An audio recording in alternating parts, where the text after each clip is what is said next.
Good afternoon, everybody. Welcome back to another Facebook Live here at Vesterheim. Today we're up on the third floor of Vesterheim Commons. We thought we would show you some progress that's happening up here today. Behind us here, they're beginning to install the collections access space.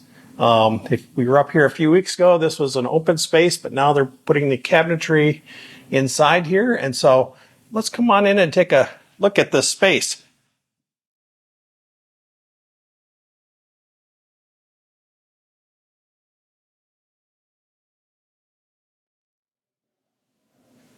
So the collections access space is going to be used by our staff and by Folk Art School and a number of other entities, a place where we can kind of get up close and personal with some of our collections. And I thought today it would be useful to have one of our staff who works a lot of collections, collection manager here at Vesterheim. So we know what that means because we work in this business, but maybe for some of the people watching today, can you describe a little bit of what a collection manager does? Yeah, so a collection manager is supposed to be managing the collection, and we have a really big collection here. And so that kind of entails a lot of different activities. I assist when we bring things into the collection. So I help to catalog them. They're on-site or off-site too, virtually, to connect to the collection through actual opportunities to look at the objects and to study them. I also share the collection through a variety of programs, like Barna Team in our preschool program, where we're looking at different things and then using inspiration from those objects that we see to do art projects. So there's a variety of things that I do as collection manager. You bet. It's a multi-purpose kind of job. A lot of things going on. In thinking about, you mentioned how some of the ways that we use the collections here, I think a lot of people think about museums. I think about, well, the collection is, out on display, which a portion of our collection is on display. But what are some other ways that Vesterheim uses its collection? Yeah, Chris. So we use our collection, and literally we have this collection to be able to share. I mean, that's the whole point of preserving these things. And so, a lot of times we have things out on exhibit, but as I mentioned, we do send things out on loan for people to see, in other places. We really do embrace this collection as being a teaching collection. I think it started out at Luther College as being a teaching collection, and we really still try to maintain that spirit and really embrace that in our work here.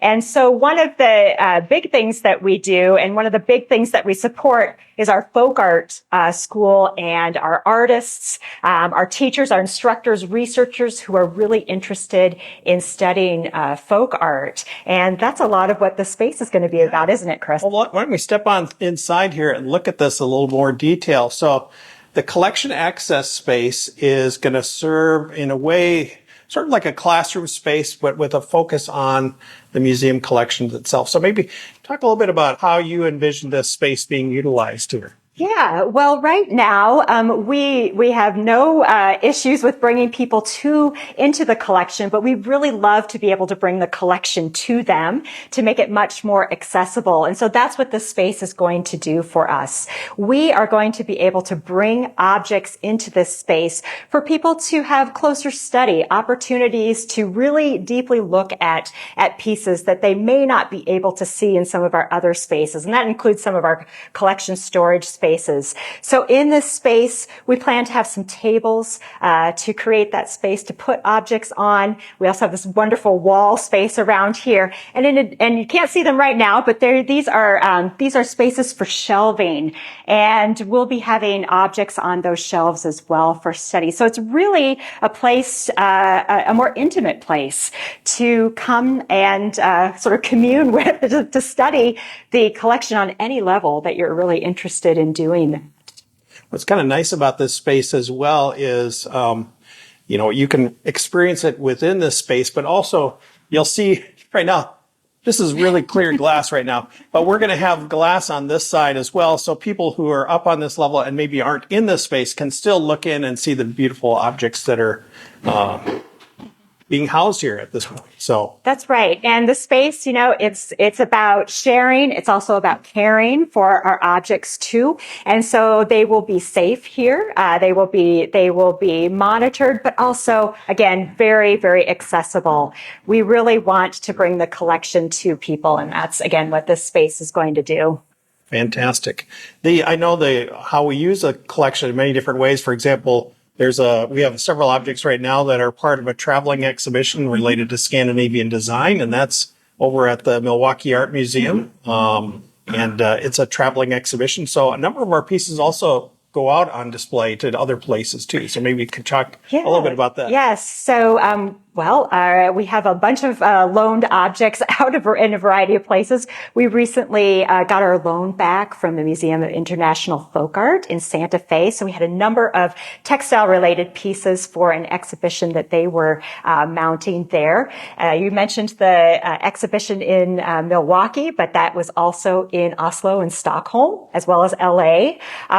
We've had pieces recently in Washington State. Our pieces are kind of all over and traveling. And, they're not only traveling physically, but they're also traveling digitally. And, we have pieces on our website, in our virtual collections. And, so you can lots of ways. Yeah.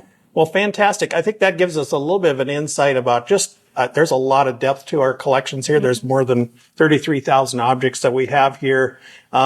I just wanted to kind of close today just by reminding folks of this project is in process right now. We're kind of in the home stretch with Vesterheim Commons as far as its construction. As you can see, this space is quickly taking shape, and we're going to be, occupying this very much in the near future.